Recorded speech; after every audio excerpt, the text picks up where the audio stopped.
Caller, let me help you. My roommate has been wearing my clothes. What should I do? Go to AT&T. They're giving you up to $650 in value to help you switch when you trade in your current smartphone and buy a new one on AT&T Next. Wow, $650? How does that help with my situation? $650 in value can help you save up for your own place or a really nice deadbolt. AT&T, mobilizing your world. Limited time offer. Each line requires eligible port-in, trade-in, purchase, and service. Get minimum of $10 trade-in credit plus prepaid card and amount of device balance or early termination fee, less trade-in. Fees, charges, and restrictions apply. See store for details. This is the Happy Hour Network. Pay attention, son. This is for your own good. Yo, what up, DT? Let's get to it.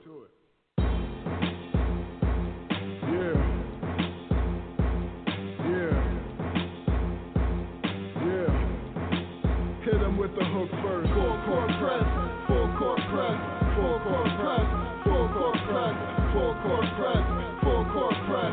NBA talk all night on the press. Full court press, full court press, full court press, full court press, full court press, full court press. NBA talk all night on the press. Welcome to the show. We done seen folks move from the west to the east coast, tired of the city, so they head to the beach shore. While the rest of the colleagues request to proceed forward. Player movement always lead to improvement, but that's what's hot now. Boom pow, another star gone. Yeah, he long gone. We need more leaders like Caesar. Stay focused on the prize. Legends don't die, even if they're long gone in the skies. Performance and the boundary line, and you're good to go. Be your man, don't be out there just playing for show. Cause we'll be in the barbershop talking all week. Topic to topic, the media don't sleep. Put that S on your chest, pick up the phone, and make sure that you're calling to the full court press. Yeah, full court press. We are live for NBA Full Court Press. Normally we talk conference finals, but there is something that was going on tonight out in the NBA. It's called the NBA Draft. So we're actually going 2 hours tonight. So for the next 2 hours, we're talking everything NBA Draft Lottery. But before everybody jumps in on the calling lines, we're not talking draft till 9:30 with some of the biggest writers and beat writers across the country. When I say some of the biggest, we actually have about 9 guests coming on tonight after 9:30, basically close to everybody from every single team we're represented on the show. We're still getting other people added on, but we want you to call in as well, too. 347-857-1947 is the number to check in with us. Also listen to the show live here on the Happy Hour Network and as well on the Full Court Press radio app on the Google Play Store and the iTunes under Full Court Press. But I cannot rock the show tonight, and I'm going to rock the show tonight with one of the best writers on NBAFCPRadio.com, and also this man, I think his heart is still palpitating just as much as Mick Kupchak's is because the Lakers kept the number 2 pick of the draft. My main man, Eric Cisneros. Eric, what's going on, man? I know we ain't talking draft for another 30 minutes, but in the immortal words of Ric Flair, woo! And that's exactly what Kevin Durant and Russell Westbrook did to the Golden State Warriors last night. For those who missed it, basically Kevin Durant and Russell Westbrook chopped Stephen Curry and the Golden State Warriors at home last night in a game that was very physical, Eric. And in the early going, it seemed like the Golden State Warriors were out to basically assault Russell Westbrook.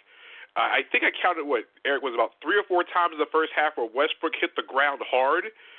Either due to elbows.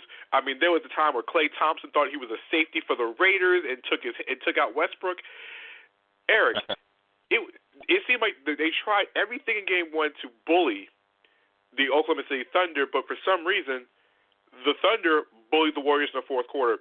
Eric, when you initially saw this game, the first half, what were your initial thoughts? Let's go to the first half. What were your initial thoughts in the first half with the Warriors and the way the Thunder Warriors turned out the first half?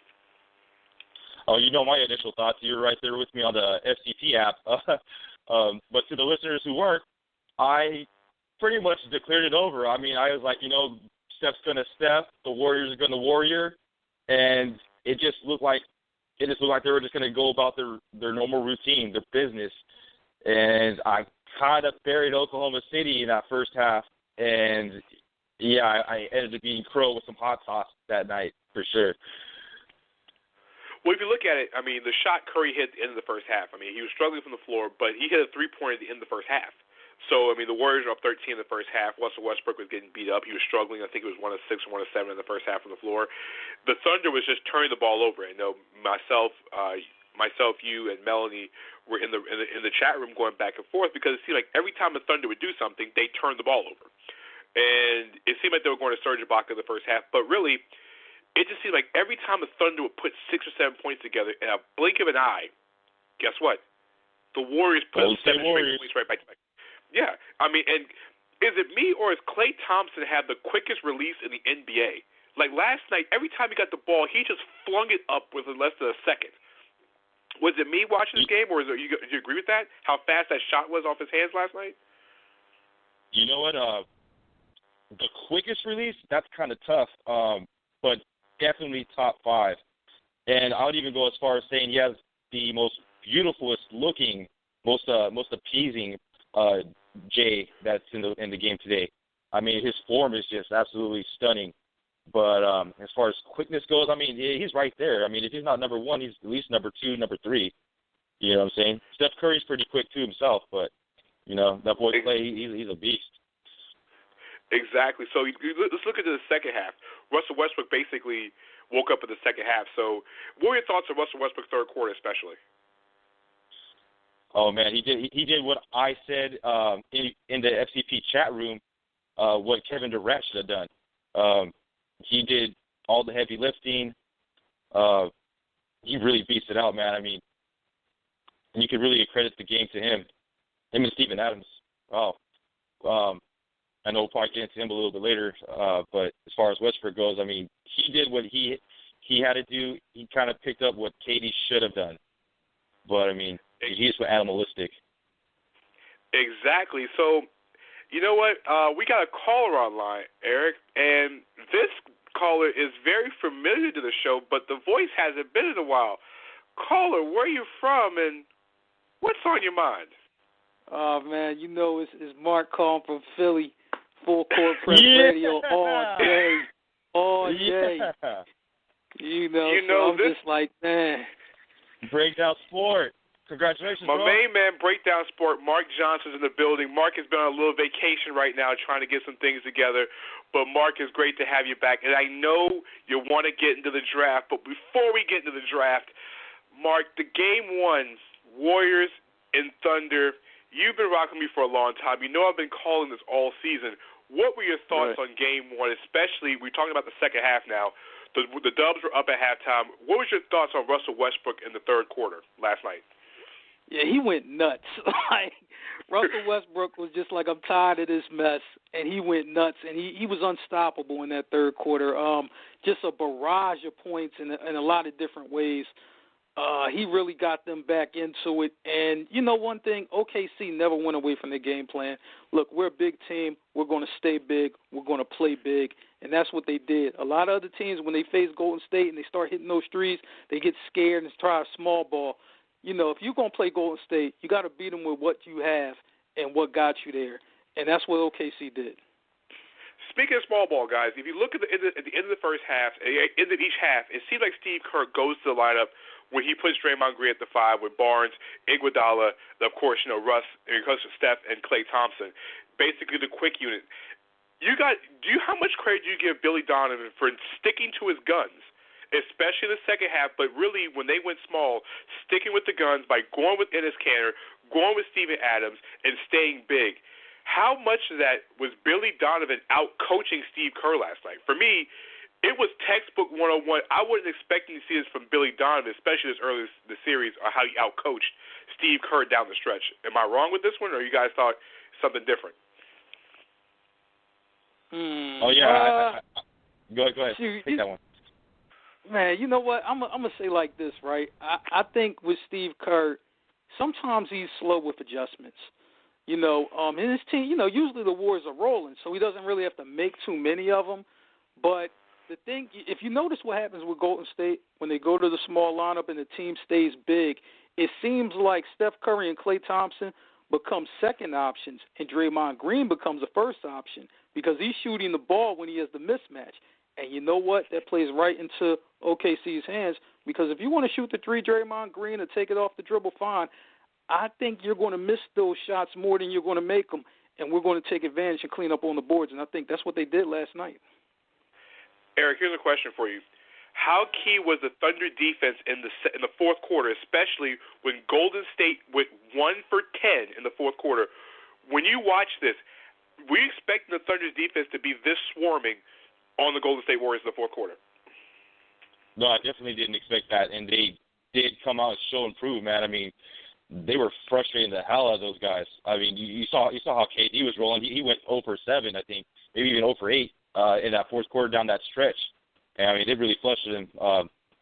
Steven Adams is a complete beast. I mean, are we seeing – is this a new Steven Adams? Is this a Steven Adams to kind of look forward to going on from here on out? I mean, he's completely changed from the end of last series to this series.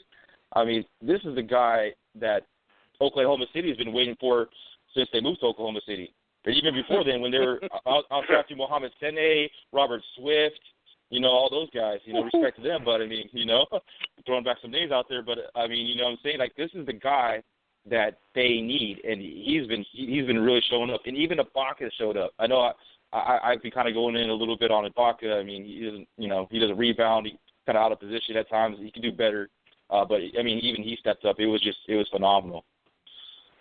Basically, for me, the best statement of the night actually wasn't by somebody who was at the game. It was actually Rudy Gobert on Twitter last night who said that Steven Adams has been the best Thunder player since the Spurs series.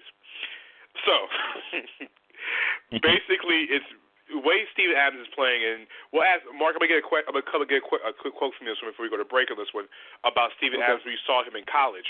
But last night, Steve, you're right. To Eric's point, Steven Adams was the center that Kendrick Perkins was supposed to be, what Nick Collison used to be, that rugged physical center. And let's be honest, Steven Adams doesn't care.